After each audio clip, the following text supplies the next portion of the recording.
Love triangle ang gitanaong motibo sa pagpatay sa usa ka 25 anyos nga lalaki sa sitio Aper Puti, Barangay Buhisan, Dakbayan sa Sugbo. Di na ang biktima na palgan sa kasagbutan sa Nasong Dapit. Ang biktima dunay samad tinigbasan sa iyang tangkugo o gubang bahin sa lawas. Sayra nato ang detalye nining report. Pasado alas 6 ganing buntag na palgan sa usa ka molupyo sa Libunong Dapit ang patayng lawas sa biktima dihang mutubag unta siya sa sugo sa lawas.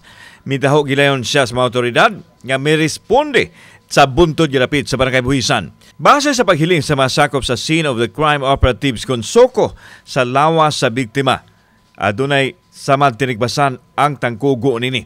Nailan ang biktima nga si Rico Ingracia Oquino, 25 anyos, lumad nga taga Matab-ang Dakbayan sa Toledo ug adunay kapuyo kamsang pamilya ang nagpuyo usab sa dapit haduol sa natibuan sa krimen. Na-recover usab duol sa dapit ang motor sa biktima.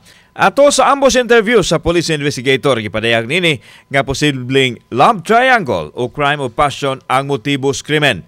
Kung basihan ang masamad nga naangkon sa biktima, mabantayan nga adunay grabing kaligut-gut ang suspect ngadto sa biktima.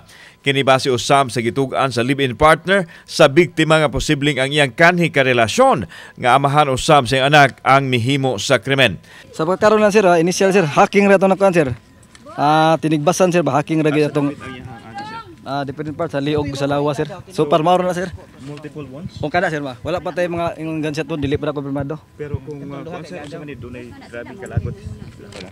Most probably sir, most probably mao gina sir. Kay wa may mupatay koy kalagot siguro sir. Dilo siguro live triangle. Gitugan ni Luisa, dili tinuod nga ngalan ang live-in partner sa biktima nga ang iyahang gibuwagan ang iyang karelasyon tungod sa kairesponsable nini ug nakigrelasyon siya sa biktima.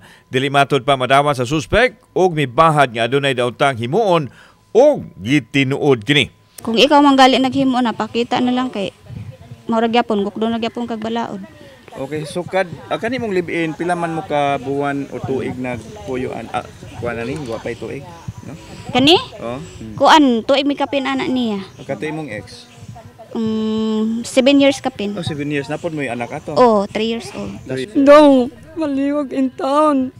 Maluoy ka dagan pa taon mo mga manghod. Magunsa na lang og ilahandat po si tiyo nimo. Gipangitapas kapulisan ang person of interest sa krimen. Samtang atol sa paghiling sa mga otoridad sa patayng lawas sa biktima, adunay nakuha nga mga pinakiti sa ginuang shabu ug salapi nga kapin sa 600 pesos. Base sa record nga nakuha sa kapulisan, usa ka ex-convict ang biktima sa kasong adunay kalamigitan sa illegal drugs. Kauban si Clover Lumayag, ako si Alan Domingo. Balitag, Bisdak.